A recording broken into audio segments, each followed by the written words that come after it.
Good evening. It is a Monday night, and welcome to your NFL Week 5 weekly roundup show. Joining me tonight is someone who has managed to survive his trip to Ireland and is making since he's made his last appearance. Nathan, JTT has finally played a snap for the Indianapolis Colts. Yeah, and I'm really glad you've gone to the most relevant thing with the Colts right now. You've completely skipped over the fact that in 5 weeks we've become a legitimate force in the AFC, and we currently sit atop of it. I mean, how do you feel about that, man? I wouldn't have believed you if you asked me 2 weeks ago. I wouldn't have believed you if you asked me 3 weeks ago. This is crazy, right? Like, it's just as simple as just win your game. It genuinely is crazy. Yeah, I mean, it almost makes us look like the clowns. We were freaking out in summer, and it was really ruining our day. Thinking about Daniel Jones and so on. And I'm gonna go off topic a little bit, right? But I was just at the gym training with a pal who's coming to Berlin with Yeah. me, so you'll get to meet him when we meet up for a beer in Berlin. And I was saying it's hysterical to me that before the season started, we were kind of all thinking, "Oh my God, we've paid money to watch Daniel Jones football," and now the Colts sit at top of the AFC. Yeah. Arguably could be 5-0. And I know I wasn't on last week's Mhm. show to kind of debate that, but yeah, man, it's a really cool feeling. It feels surreal though. I don't know about you. Like, does it feel surreal that the Colts are actually like really good right now? I don't know how to describe it. This is the mad thing. And like I say, before we go any further, to everyone watching and listening tonight, thank you. It means a lot. If you are listening to this, please leave us a review on Spotify, on Apple Podcasts, wherever you listen, because it does really help us out. And if you're watching this, join in, share, because we're trying to be a bit more league wide with our analysis, our talk, our involvement, because it's better than just, at the start of preseason, we did think it would be better than just talking about the Colts, like we say. But apparently, all we can talk about is the Colts because Indiana Jones and Jonathan Taylor and Tyler Warren are in their Peyton Manning and Marvin Harrison, Dallas Clark phase. Obviously not Marvin Harrison, Marshall Faulk phase. Like, Yeah. I'm going to be completely real here, and I know you just touched on it. Shane Steichen and Chris Ballard are going to be the smarmiest pricks around because they were right, and we said it on the show. I can't remember who said it exactly, but we all said it. The rest of the world has to be wrong about Daniel Jones. And it turns out the rest of the world was wrong about Daniel Jones. And before we sort of like look at the game, my initial headline is, and this is a very European saying, so American viewers, stay with me, total football. Just everyone playing for each other, everyone doing the right thing. It's just total football. And man, the Raiders were bad, but we grinded them into nothing. Yeah, there's a few things you said there that I kind of want to touch on, right? Yeah. So sorry if it's a slightly long answer. Right. But what's unbelievable to me is the contrast in play. First from Saquon Barkley, obviously leaves the Giants organization, becomes, very clear RB1 last year, breaking records, Super Bowl winner. And then we're 5 games in, so I don't know if we need to pump the brakes yet, but you've got to think, like, are the Giants just completely dysfunctional? Because they currently have released their running back and their quarterback, who let's face it, they paid money to, right? Yeah, He a was lot the of guy. money. A He was lot of the money. guy in New Yeah. York, and he's left them and become what looks like. I mean, I think we've got to say, so far, like, let's not get ahead of ourselves, but this is a top 10 quarterback in the NFL right now. But by some margin, I would argue.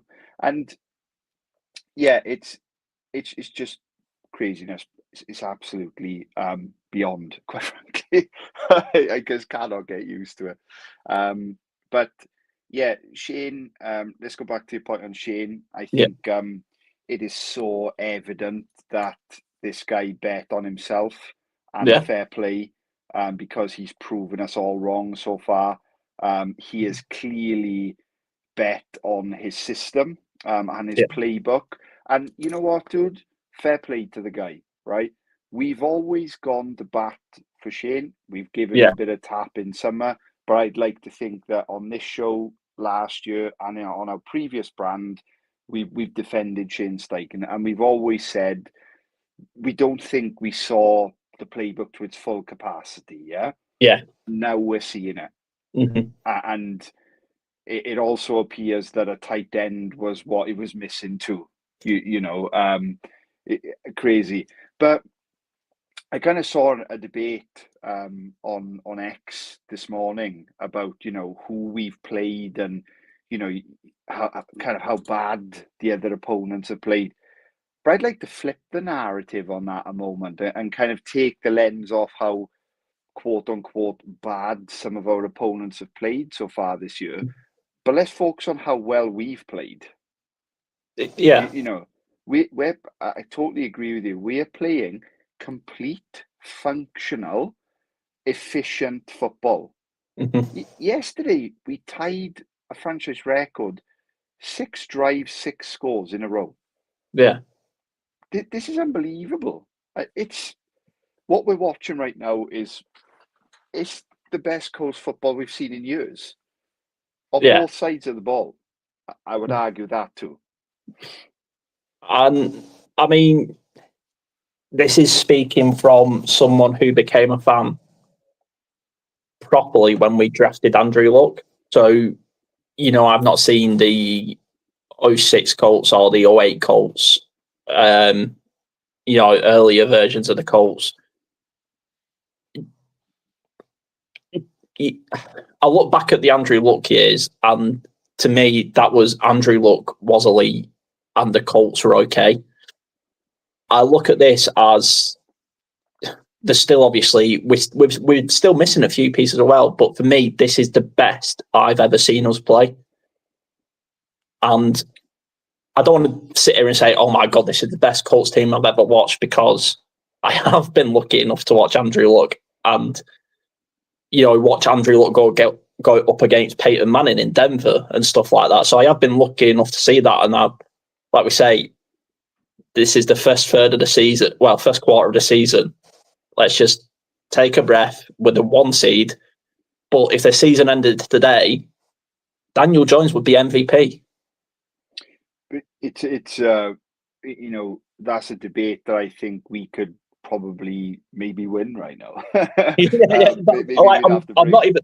Usually, you say that stuff to be glib or to get an argument going to drive engagement. But I think if we could even put a poll out there. But if the season ended today, for me, he's been the best quarterback in the league, and MVP is usually a quarterback award. Let's be completely real. But I just think it feels like the process has happened over one off season because of how disjointed we've been as a franchise recently. But this is 2-3 years of the same coach, the same system, the same standards, and we're dragging on a little bit. So I will try and speed it up because there's a few talking points from the game, obviously. But the best thing for me from Shane Steichen was accountability and consistency with what he said previous. And AD Mitchell's got a long way to come back because Ashton Doolin had a fantastic game. And Ashton Doolin was given the chance that he earned. And he's taken his chance. Yeah, completely. And I think you know, trying to follow on from what you said there, it's cool that you think it's the best team. I think that's really cool. That's a really cool point to make. For Yeah. me, it's the most complete Colts team I've seen in the last 10 years. That's probably the better way of putting it, yeah. Yeah. Yeah. Like Andrew's special, you know, and Yeah. there'll never Oh, yeah, be yeah. another Andrew Luck. Jones could win a bowl, and Yeah. Luck's still a better quarterback to me, you know. Yeah. But you know, let's just and I know what you mean. We need to get into the league portion, but you know, this has been a dysfunctional franchise, and this year we've seen, you know, Cam Bynum come in, Javarius Ward come in, Tyler Warren come in. That's three massive holes on this team immediately filled. Gonzalez playing out of his skin right now. One of our best old linemen, I would say. Obviously, Ryman, you know, we watched 2 years of development straight in with a big deal. Bortolini looks like he's a baller. You know, this is some of the kind of ugly parts that really get lost in, you know, this kind of emotive debate that we have because we're the number one seed right now and we want to focus on Jones and Shane and whatnot. Yeah. But yeah, and I cannot state it enough. Quentin Nelson is back and this league cannot handle it. This O-line right now is dismantling people. It is a joy to watch. It reminds me of, you know, Colts lines of the last 3 to 4 years. And Nelson is just... we should be able to watch just him play some snaps. And this oil line in its first 5 games, you can talk about the teams and who we played as much as you want. That's what media is going to do to drive content. In our first 5 games, we played the Raiders, who have Max Crosby, one of the best linemen in the game. We played the Titans, although the Titans are a mess. They're pretty well renowned for their defensive line prowess. We took it apart. Denver, we took it apart. And the Rams, we beat ourselves in that game. The Rams didn't beat us, we beat ourselves. And looking at what Denver did to the Rams, that was Denver and Philly, wasn't it? But looking at who beat the Rams? I can't remember. But it was the midweek game, wasn't it? Yeah. Anyway, why am I blanking? It was San Francisco. The defeated, you know, injury-ridden Niners roll out the bed and beat them. Yeah, amazing game. Thursday Night Football. Yeah. So, I mean, I'm going to tee you up now just so I can switch over to my laptop. For me, I really want to talk about one player from the Colts, and I think he does deserve a massive shout out. And you've been raving about him all season. No, it's not Justin Wally. Nick Cross. Oh, man. What have we got here? And like I say, I'm going to let you talk about that while I just jump onto my laptop. No problem, man. Yeah. Any fans of Southbound, any content that we've put out in the last few months will know that I've been, you know, kind of ringing the bell for Nick Cross. He was my Colts MVP prediction when we did our kind of pre-season chats just there. But what we're seeing is a guy who has been completely released from, you know, the Gus Bradley static, statuesque system. And we're just seeing a guy that clearly the Colts bet on. You know, if we go back to that draft, we traded up for Nick Cross, and he was an incredibly young athlete at the time. You know, we face kind of criticism. Is he too young? Has he got to sit for a few years before we kind of see him on the field? But yeah, this is a guy that's playing really good football right now. His tackling is refreshing to see after last year, and obviously any Southbound fans will know that Harrison and I used to really get worked up talking about tackling with his team. But yeah, Nick Cross is just playing at such a high level right now. And I think a really good debate that probably the Colts are already having, the Colts front office, but also fans of them are having is, should we pay him now? Because I think if he keeps playing at this pace, that contract's only going to go higher and higher and higher. Because if he hits the market, he'll get it. And for me, I think we need to re-sign Nick Cross. The AFC South is now so much stronger at quarterback than it was before. And Nick Cross is a piece that really can help this defense, as he has for 5 weeks, excel. Now, my one kind of criticism with that, or maybe critique that I'm happy to take with it, before I put the mic back to Harrison, is, are we seeing a perfect system for a player? I've supported Cross for many years, as I've just said, but Lou Anarumo's system is, designed for defensive back play. If Lou was to move on, would Cross be as valuable to this defense as he is now? But Harrison, I'll tee you back in on Cross before we move on. Do you think we need to pay Cross now before he just keeps balling out and gets an absolute bag at the end of the year? We might want to, right? Yeah, we might want to. If I'm his agent, I'm maybe saying, let's not be hasty. yeah. What we've got to remember as well, this is a different Colts because of the ownership. Obviously, with Carly, Caitlin and Kathleen, I want to say, taking over, they're going to run things differently to how Jim run things. And that's for the better, for the worse, we don't know yet. But yeah, I would. I think you strike while the iron's hot, mate. I'm just thinking of how much he's going to cost, man. If he keeps playing at this level, he's going to get league-wide attention, and we might have to add 20 or 30 more million there when we've got to pay some players in the next 2 years. So yeah, interesting debate. But if you want to move us on to kind of league-wide, go for it.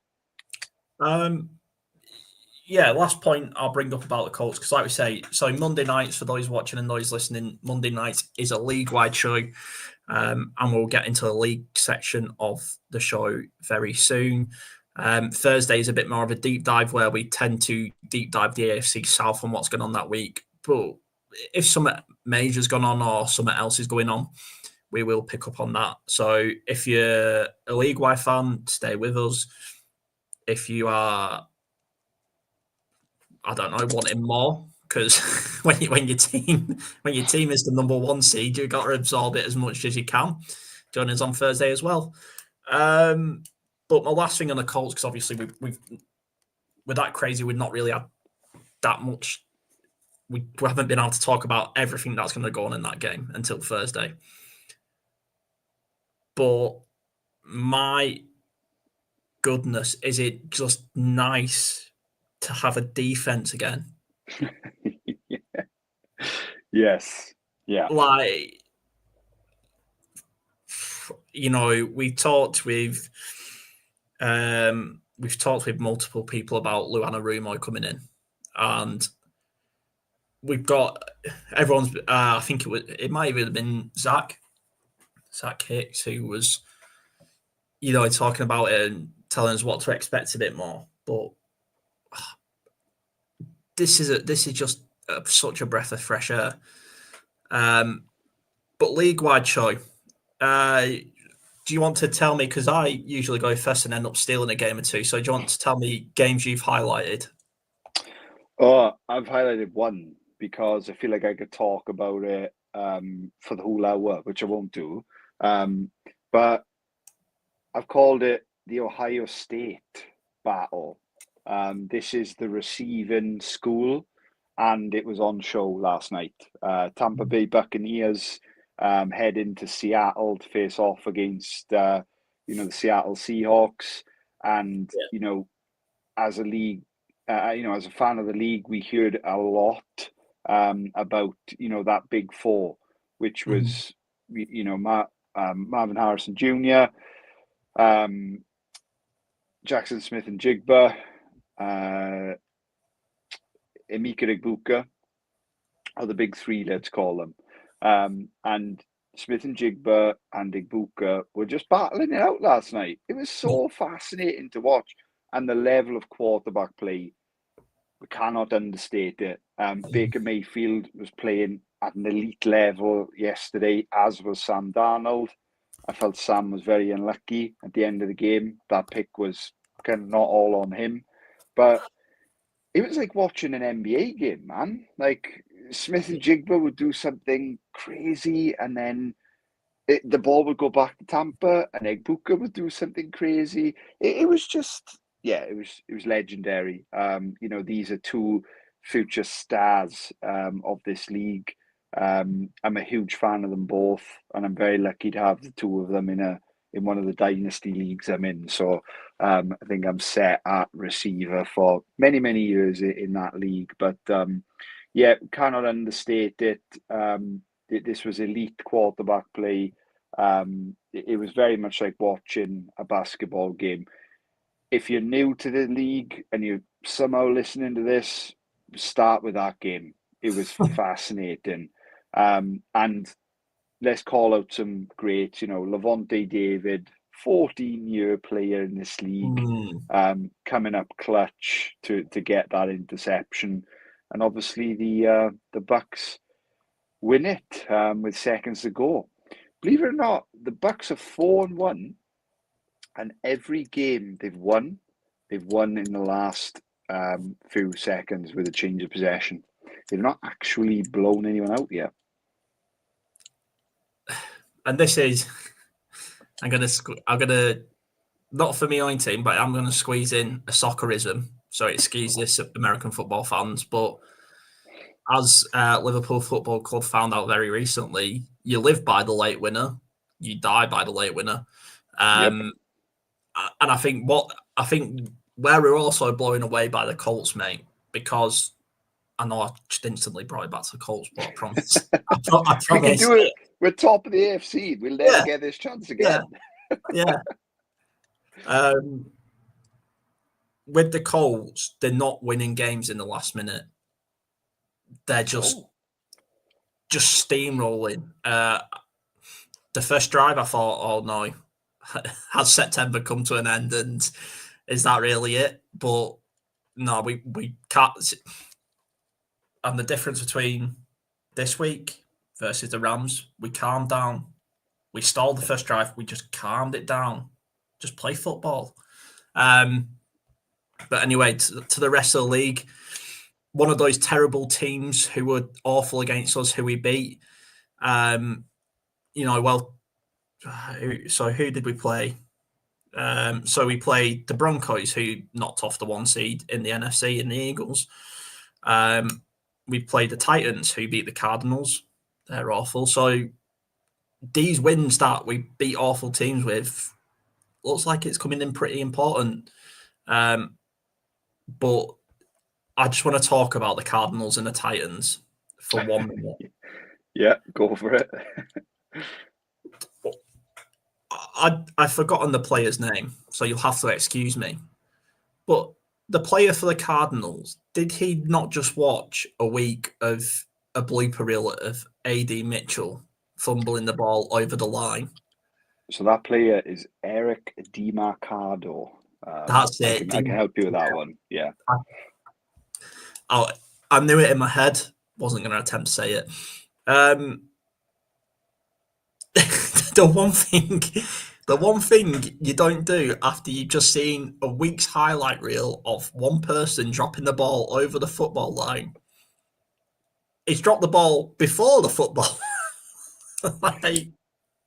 And I think we have, like, the league potentially. I mean, this sounds really stupid, me saying it, because I'm a Colts fan and two of the latest examples have been Colts players, so we clearly have this problem. But I think the league has a problem with celebrations right now. Like, he was, that classic kind of football, that classic British football saying, isn't it? You seen the headlights before you even hit the ball. You saw your name in the back of the paper.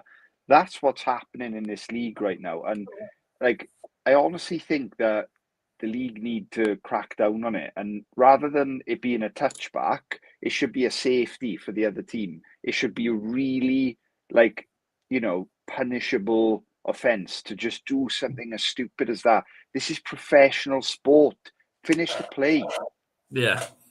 And I mean, this is definitely one for the off season because I do like a rule change podcast. But I would like the rule change of if you intentionally run your punter back to your own end zone and take the safety, it should be a touchdown for the opposing team. It would stop teams doing it, which it essentially just kills the game, doesn't it? But it would add a bit more I forgot the word, variance into the last play of the game. But to touch on a few other games then, the Saints and Spencer Rattler upset Brian Doyball's Giants. It's funny what happens when you trade away the running back one and the QB one of the league. But not even trade them away, just give them up.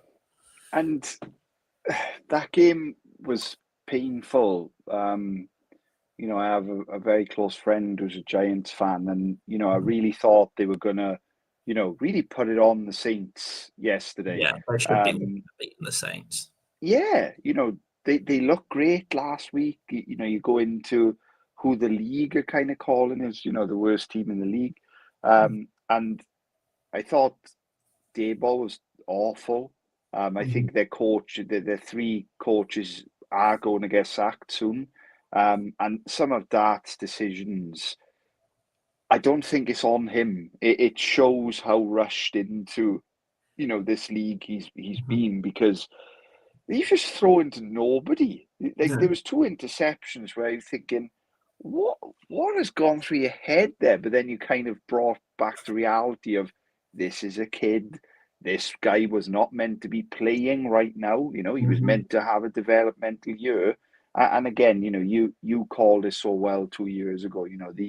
These kids, 2 weeks ago, these kids are often just job savers, and that's the pressure that they're kind of playing with. And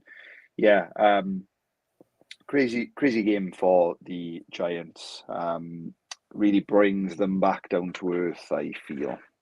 And I think we stress this a lot, right? But for me, just scouts, NFL GMs, head coaches, you've got to stop looking at rookie QBs as the answer, because I think we've actually done a show on this, or we've talked about it, where we actually got up a percentage of, I think it might have been you actually brought up a list of the past number 1 overall picks. Unless you get an Andrew Luck or a Stafford or a Roethlisberger, you can't just do. Well, we're just going to take this guy. Yeah, you fix it, mate. But I'm not going to help you.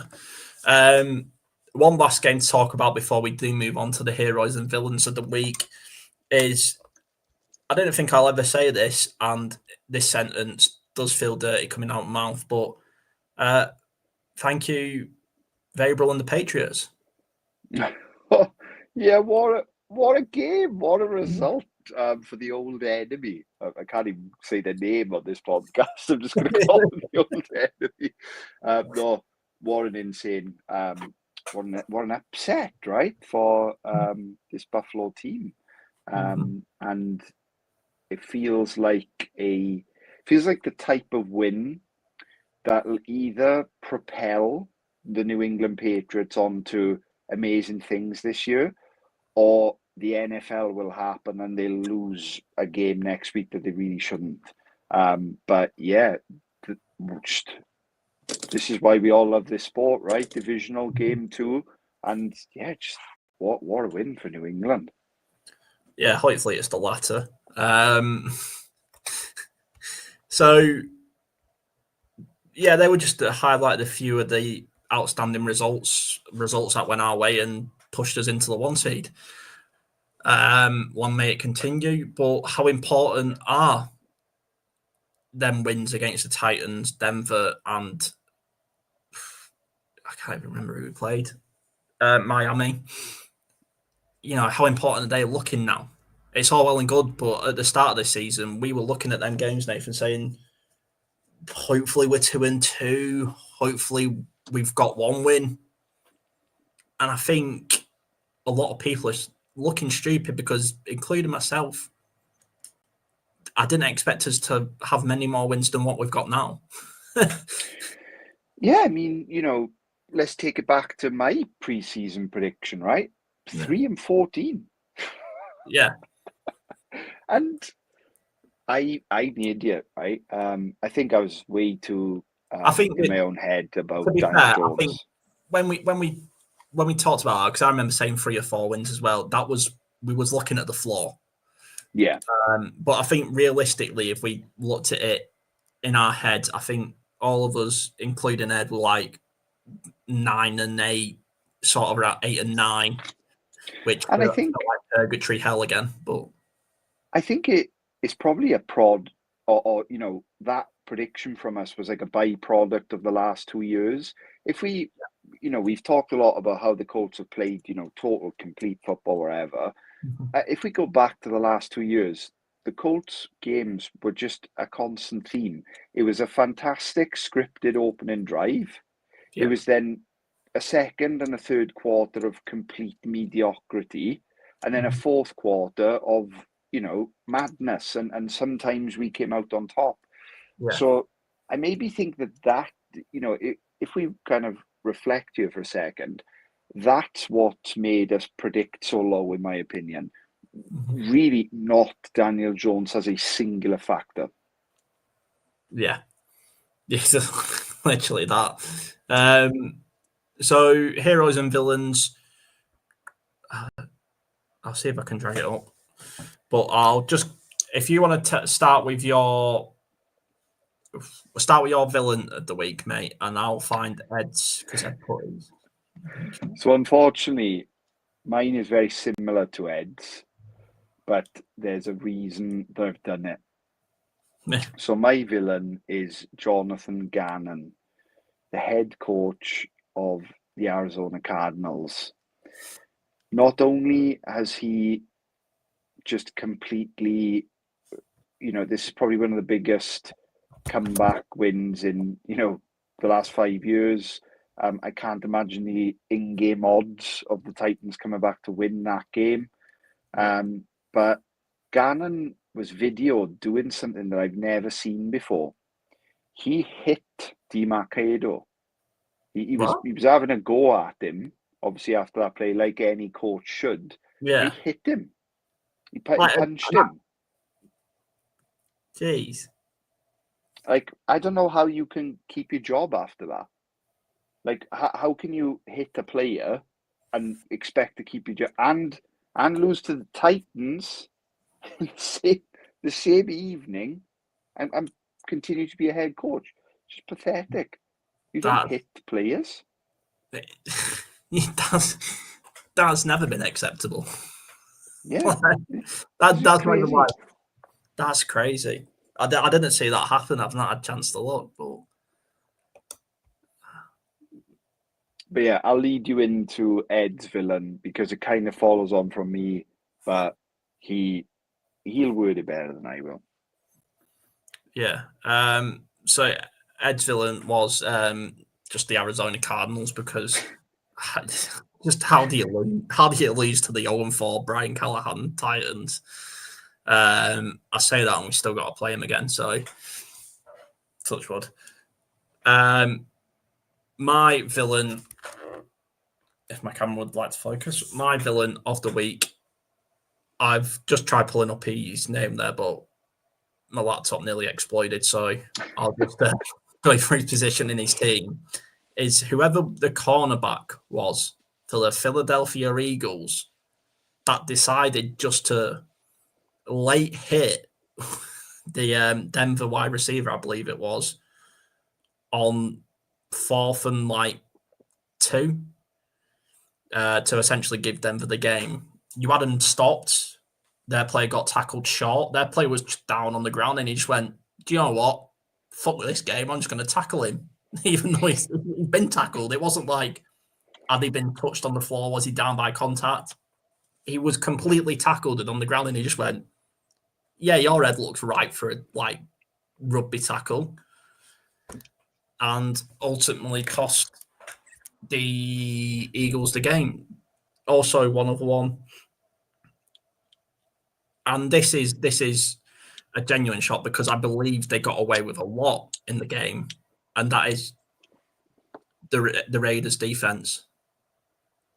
I believe they were extremely naughty, and it has potentially cost us our kicker.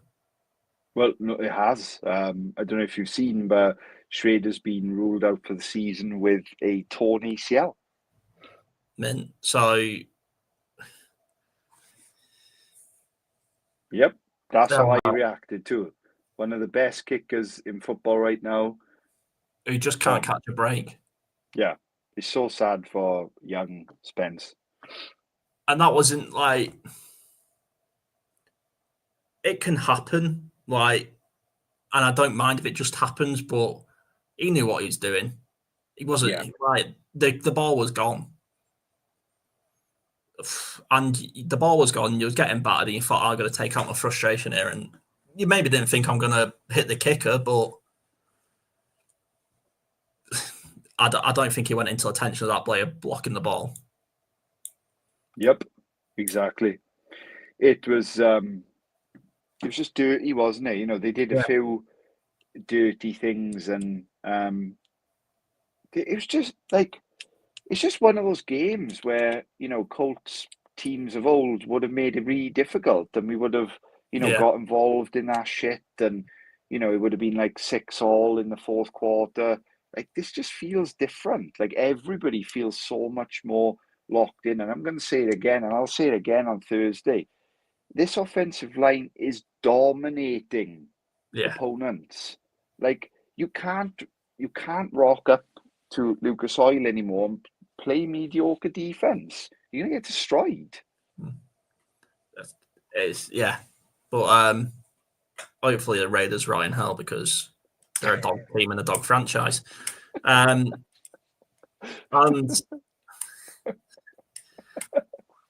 I mean, I don't know how much we can talk on this next villain, so I'll keep it brief. But the next villain of the week is Mark Sanchez. Yeah, tempting to write him on my notepad too, but seems like a very complex situation. A lot of people, mate, are looking a little bit silly because it turns out he wasn't the innocent bystander everybody thought he was. But like I said, not gonna prod that any further because I don't fancy. Not that anybody watches this of any importance, but I don't fancy any contact from certain people's legal teams. But heroes of the week. Let's end it on a positive. Ed's hero of the week was Ashton Doolin, which is absolutely right. He stepped up. I think, like I say, that hit on him, that big hit. Oh yeah, it was nasty. That was not an attempt to play the ball. I think, personally, he went to target him. He didn't know that his foot was on the ground. He thought, I'm just going to hit him as hard as I can here because I think he was quite lucky to get away with that. That Ashton Doolin was trying to get his feet down because for me, that was hitting a defenseless receiver. So fair play to Ashton Doolin. Your hero of the week, mate. I have 3. I'll Cracking. go through them really, really quick. My hero number one is Quentin Nelson. Watching him swing block is like an adrenaline rush that I cannot describe. I love the Shane's calling it consistently too. And I absolutely love watching Jonathan Taylor's patience to let the play develop, take the swing block and just go. You know, this is a very dangerous play right now. And defenses just don't seem to be working it out. It's a joy to watch. My second one is Baker Mayfield. The stat line is absolute insanity in a shootout. 29 for 33. 29 for 33 in a shootout. 379 yards with 2 touchdowns. And I'm going to give my third to young Igmika Egbuka. 7 receptions, 163 yards and a touchdown. For me, Igbuka and Tyler Warren are currently leading the Offensive Rookie of the Year award. And I want to make sure that we're calling out other stars. So they are my 3 heroes. What about you, dude? Nice. So my first hero, I mean, you could pick every Colt, right? Because it was a fantastic game. But I do have to give a big shout out because it is a next man up league and he stepped up really well, and that was Chris Lamont, safety for the Colts, who stepped in place for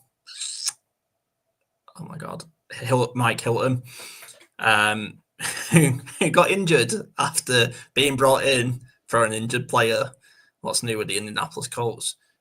And my last hero of the week is quite simply like I say, it's everyone who gave up on Daniel Jones, so we got him. I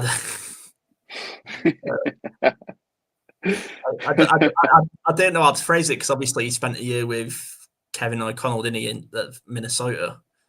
Yeah.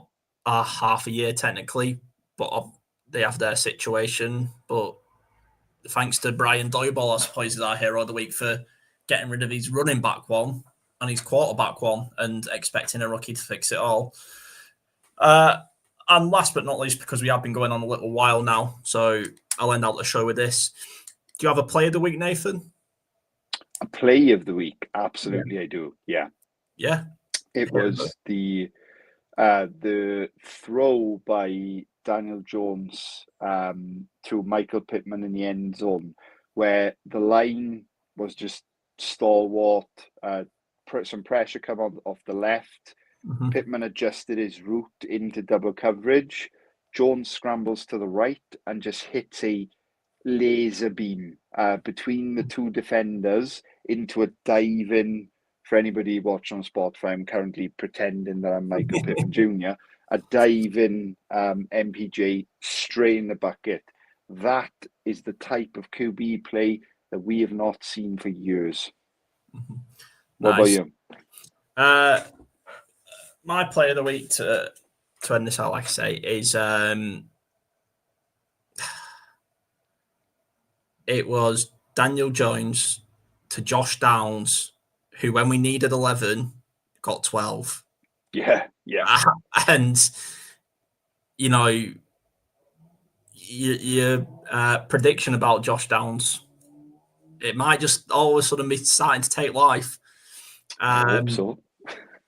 And I'm going to end with Ed's play of the week because it was absolutely hilarious.